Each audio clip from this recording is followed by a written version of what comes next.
Hello, and this isn't exactly a great first impression, but this is my first broadcast.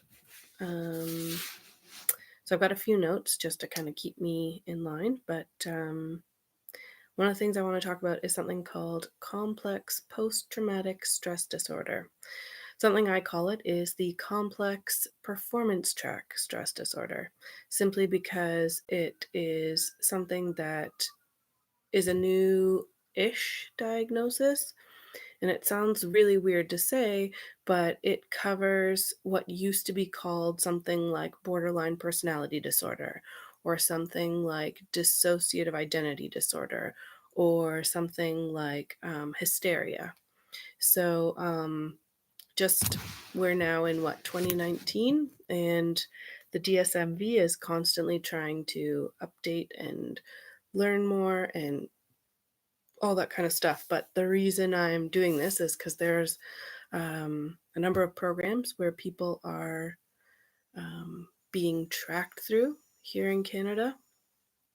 And I have watched a number of close people go through being diagnosed as manic depressive, which is now called bipolar, or things of that nature, and going on medications, and those medications actually messing up with their systems and their brains, and actually sending them down a path of physical problems like fibromyalgia, or increased anxiety, or any manner of psychological things. And it's um, to describe what it feels like, it's like being stuck in being a teenager, but supposed to be being a grown up. Um, and one of the things that has come up in reading up on even what the WSIB says, so WSIB is our Workers' Safety Insurance Board here in Canada. And so they did a paper back in 2010 that went on to describe what PTSD is, which most people are aware of because of veterans and frontline emergency workers, so like paramedics and firefighters and police officers. And now they expanded it into like mining and agriculture because that's kind of in line with uh, natural disasters, and PTSD is also with car accidents, so motor vehicle accidents. Complex PTSD is either lots of those things, generally including childhood trauma, like abuses or things like that, or just like layers of things that have just repeatedly happened over and over and over. And one of the things that I'm finding is that friends who I start to talk with are literally saying, "Oh, yeah, I'm dealing with this thing, and I'll wake up in the morning and I'll be doing this thing, and I'll just start crying," or I find that I'm dealing with anxiety at this point, or, and it's just kind of one of these things where it feels like everyone is dealing with so many things. And one of the problems I've noticed is that even with a global kind of viral thing like the hashtag Me Too, it gets watered down because people have real stories, real victimization things, but over the years of living in a world where everybody kind of just stuffs things down, it turns into a place of, well, directly this thing happened to me, or indirectly this thing happened to me. And it's always like that almost one-upmanship in storytelling. So my head's feeling a little bit foggy right now. So I'm just going to go back to my paper. And where I wanted to start with a song was saying the Oasis song, and the lyrics are, "I want to start a revolution from my bed." So I just think that's kind of funny because he goes on to say, "But you say all the brains I have went to my head."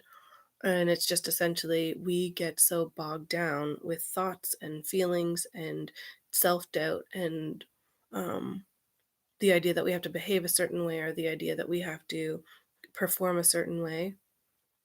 And then we end up clamping down on things that we'd be super excited about or um, feel like we don't actually need to talk.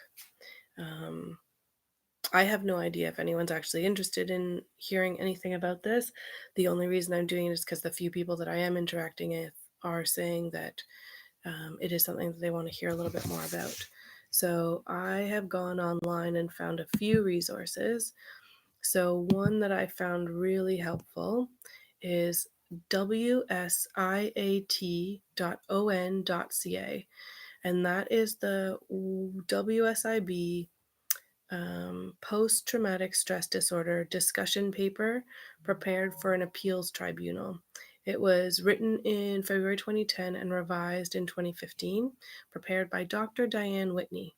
So, one of the things that I've noticed is that because I don't have letters behind my name, I don't really have lots of experience to talk about something professionally. Um, I just have life experience and yeah. So there's that paper. There is the Open Parliament in Canada, which is Bill C-211, which is the Federal Framework on Post Traumatic Stress Disorder Act, and is an act respecting a federal framework on post traumatic stress disorder. So this was presented in, I believe, 2010 it was started or tabled, but these papers or this conversation is from June 2017, and it's so the bill was passed and can be read a second time, referring to the Standing Committee on Health. So a couple of years ago, they decided to act on this. And then out of looking at that, I started looking at some of the MPs in Canada. And so it came up with an article done by the CBC, or sorry, by the Global News. And it was Canada's female MPs speak out on sexual misconduct. The best friend of violence is silence. And so they give some statistics that 42% out of 24 women participated in a sexual assault survey, and 63% of those women experienced some kind of sexual misconduct in the workplace. So, statistics are one of those really funny things, like you can skew them however you want. So, I leave that to you. And there is a number of articles just through different um, health places. So there's ACOG, which is the affiliation of, or sorry, the American College of Obstetricians and Gynecologists, done in 2011, this paper, and it's adult manifestations of childhood sexual abuse. And those are just some of the things that I started looking at. And for an introductory podcast, this or stream or whatever, this doesn't seem very exciting. And I know a lot of this is just going to come by doing it every week on the regular. Um, so one of the things that I thought was really interesting was Tema Foundation, which was founded, I'm going to say, in the early part of this millennium, shut down in October 2018 under some fraudulent financial things, but they were the leading voice on talking about PTSD amongst paramedics. The story behind the foundation starting was there was a, I'm going to say, a psychopath released that the police didn't have knowledge of necessarily, and he was a serial killer and ended up brutally attacking a young woman. And when that happened, the police and the fire and the paramedics who had to respond, it was just such a brutalizing thing. It was one of those things that kind of said, okay, we need to address this. But then that brings me to my thought process, which is that so many of us are literally just dramatically redeemed psychopaths. Um, I have a thought process that we live in a world that is very messy, and each one of us has our own path to take, but that path is riddled with a whole bunch of foibles and painful things, either things that we've had to work out or things that we have to walk through. And it sounds very like this because one of my concerns is the idea of us having to speak um, in a way that is um, inclusive to everybody. So, what I would maybe call political correctness or double speak or something where you're just kind of going, why do I have to say it like this when realistically it's like this? And so I'm just looking for my phone because there was place in one of the articles that I was reading, the WSIB one, that very clearly states what CPTSD um, kind of plays out like. And because it's a screenshot that I sent to someone, it makes it a little easier to find. And so it says that misdiagnosis may occur with PTSD. Flashbacks may be misinterpreted as hallucinations. The hypervigilance may be seen as paranoia. Numbing may be misinterpreted as depression, and hyperarousal as anxiety or mood disorder. Avoidance behavior may be attributed to personality. And it goes on later on in the article to say something that is talking about one of the beliefs is that you're living in a reality and you're saying, this isn't happening to me. This cannot be reality. Um, and so CPTSD is an adult diagnosis for something that happens much earlier in life. But even the education system here in Canada is starting to recognize that there are needs for assessments for anxiety in children. And there is one assessment in particular that's called SCARED. So it's literally called the SCARED assessment. And it means something different than being scared. Um, but it basically brings about that when you're in high school and the onset and the onslaught of reality for teenagers approaching adulthood, approaching life for a very long time, is daunting. And there was a whole movement, I don't even remember how many years ago, about hashtag adulting. And I go back to that idea of reality being having to do the dishes, having to do the laundry, having to make choices and being responsible for those choices, and recognizing that every choice you make leads potentially down a different path because if you don't create habits that create a successful life, like choosing the right people to be friends with or choosing the right job to make money for or anything like that, it ends up becoming a snowball effect. There are movies about that, like The Family Man with Nicolas Cage, or um, My Life Without Me, which is a Canadian film. And I'm at a point where I'm looking back at the last 10 years of my life saying, I went to school multiple times. I couldn't get a job in the schooling that I went to school for. I went back to school under the government paying me to go back to school and paying for my ability to go to school. And yet, even with that education and with that kind of stuff, I still couldn't get a job that was meant for what I had gone to school for. I'm aware of the time. We're approaching 15 minutes. I think this thing shuts off after about 15 minutes. But the only other thing I wanted to mention is that there is um, a real need for people to remember that other people's stories are the only way to interpret the world. And when I said I was hearkening back to the hashtag thing, the Me Too movement feels like it's been drowned out by stories that are somewhat overreaching, but sometimes underwhelming. And I am not putting blame or passing judgment on anybody's stories. I'm simply concerned that with something that is that widespread, it allows for so much opinion and so much squelching and quashing of really, really serious stories.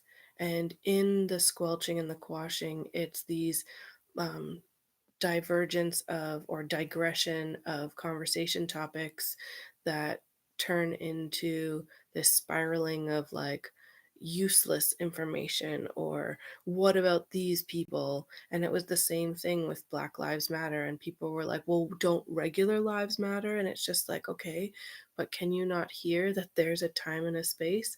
Just because we're saying this thing doesn't mean that thing is no longer. And it's a really sticky, slippery slope that we live in. Um, yeah, I'm got a lot of thoughts racing right now, and I'm not quite sure what to say without sounding um, like I'm going off the rails. But there is a difference between the way men and women interact. There is a difference in the way men are raised and the way women are raised. There is a difference in the expectation of men and what they can and cannot do in society and what women can and cannot do. And one of the things that's I always find entertaining is the idea that men are supposed to understand women and understand the plight of women in a feminist society. And the truth of the matter is that we're all assholes, men and women. And a lot of forward thinking people want feminists. And I'm, you know, not a feminist. I wouldn't say that I am, but I do think that I recognize that women need more. I don't know if equality is the right word, but they need more allowance for catching up to some of the things that men have, because men have literally been running society for hundreds of years, if not longer. And yeah, so these are just some of my cursory glancing thoughts. My biggest thought process about men is their emotional capacity. So, because men have generally taken on jobs that require sole focus, put your head down, don't question, they like things like in the military or in mining or things like that, they are not holding so much emotions, whereas women are generally in positions of nurturing and meant to be relationship holders, and we just kind of have more thoughts that go on in our brains about how this is going to happen or this is going to happen or this is going to happen in order to run a household, yada yada blah blah blah. But that means that we have to have a much larger capacity. um, I am aware that women have a mama way of approaching things and men have a dad way of approaching things, and none of those are hard and fast rules. And that's a big concern for me, is that we have no absolutes in our society, which means when something happens, it's a possibility for it to go because now there's nothing saying this is the way it is. And this might sound a little bit out there, or a little bit wavery, but if you have nothing to firmly plant your feet on, then how are you supposed to make any decisions that are going to be beneficial for your life? If you have no standing to know that you're going to have a job, that you're going to be able to raise your children in a world that there are resources to provide for them, that you know that there is a place of safety for your children, How do you do that? And one of those problems that I have is that when we're watching the news, in order to get information, in order to know how to proceed through the world and know what the stories are, then how is it that you're supposed to do that when everything you get is mostly fear based? And so, if we are a society that is constantly wave upon wave upon wave of anxiety, how are you supposed to get out from underneath that? And, if you are swimming in debt and struggling with your partner and trying to figure out what's next for your children, how's that going to happen? Not married, not had children. I'm free to think about this stuff. Um, And it makes me laugh a little that because I don't have letters behind my name, and because I don't have little ones trailing behind me, that maybe I have a cynical view of the world, or maybe I have experienced too much hurt to be a rational voice. I've spent 20 years working on how to have friendships that are meaningful, how to have authentic, vulnerable, truth filled existence. And even still, finding out that none of that's a guarantee. Not that I was trying to make it a guarantee, but none of that avoids the need for us to find a track to follow that actually shows you are making the decisions to be a productive and meaningful member of society. And I have different views on that.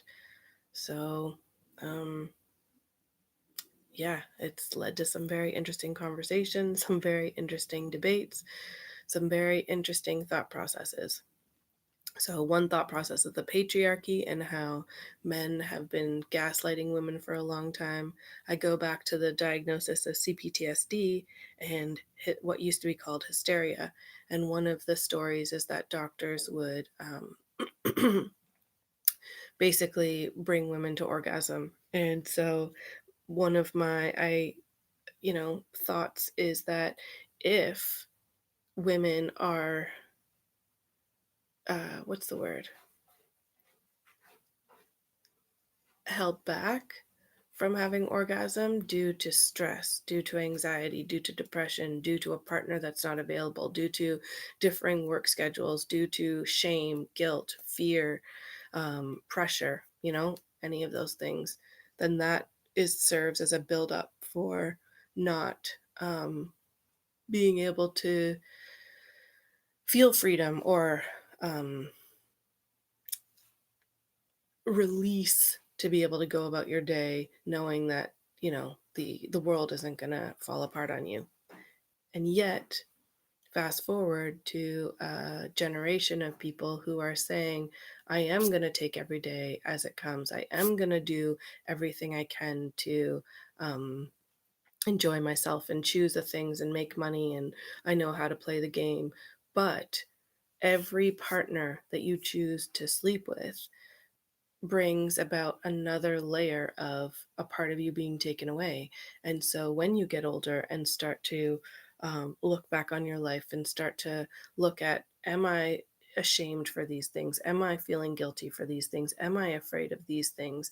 Am I feeling pressure for these things? And it's just like, you are damned if you do, you are damned if you don't. Um, Yeah, one of the funniest things is an app called Pure.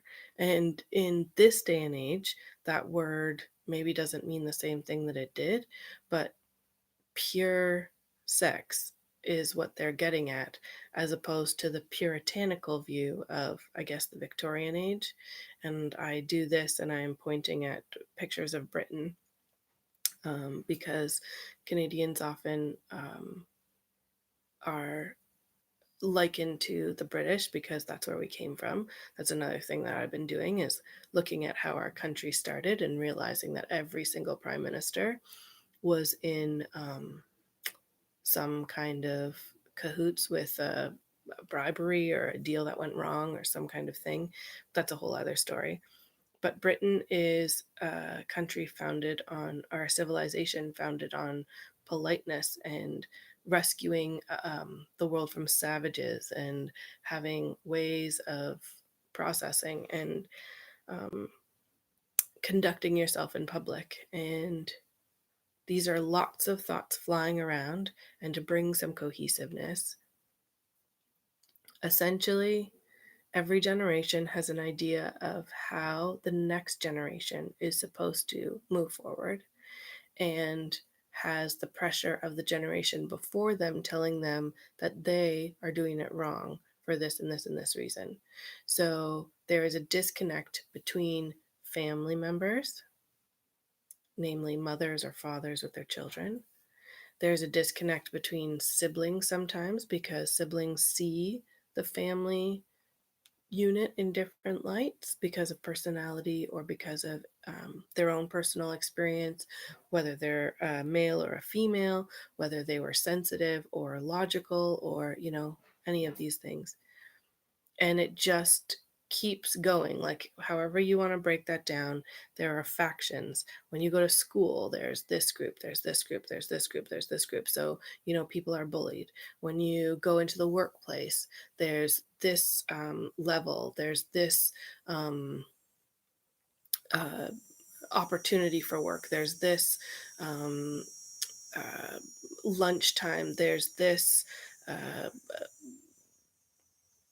TV group that talks, and it's just like these constant little factions that end up saying it's us or it's them. It's us and it's them. And I am somebody who wants to exist in a world where it's both. Like, there doesn't have to be that separation of generation. It doesn't have to be a separation of faith. It doesn't have to be a separation of um, anything simply because we're human. And then movies put that out there. It's humans against robots, it's humans against technology, it's humans against alien races, it's humans against, and it's so. One of the things I read was a book called Mean Mothers.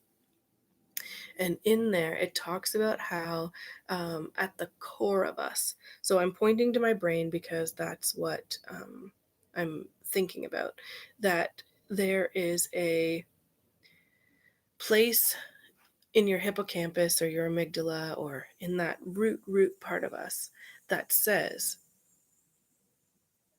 just under survival, like survival of needing to find food or shelter. But it's in that same place that there is a place of justice, a place of fairness, a place where we go, that's not fair. And one of the thoughts that I've been having is that moms are revered, rightly so. Dads should be respected. And when you have a parent who is facing their own trauma, generational trauma, and this is from Gabor Mate, who is a renowned Hungarian addictions worker who worked in Vancouver, and he has a great talk with Russell Brand. Um, and that is that generational trauma. So year after year after year after year after year. That is the reason that people struggle so openly now with addictions, that it is passed down from one generation to the next. And for us, we are reeling from the industrial age and from the world wars that happened in the last century. And the world completely changed. And it is a travesty that we are having to face so many mental health things simply because of choices that someone else made. And those choices are not on us. And yet somehow we still have to make our choices within. those choices. And it's the circle of life, which I'm going to end on that note because it's about half an hour.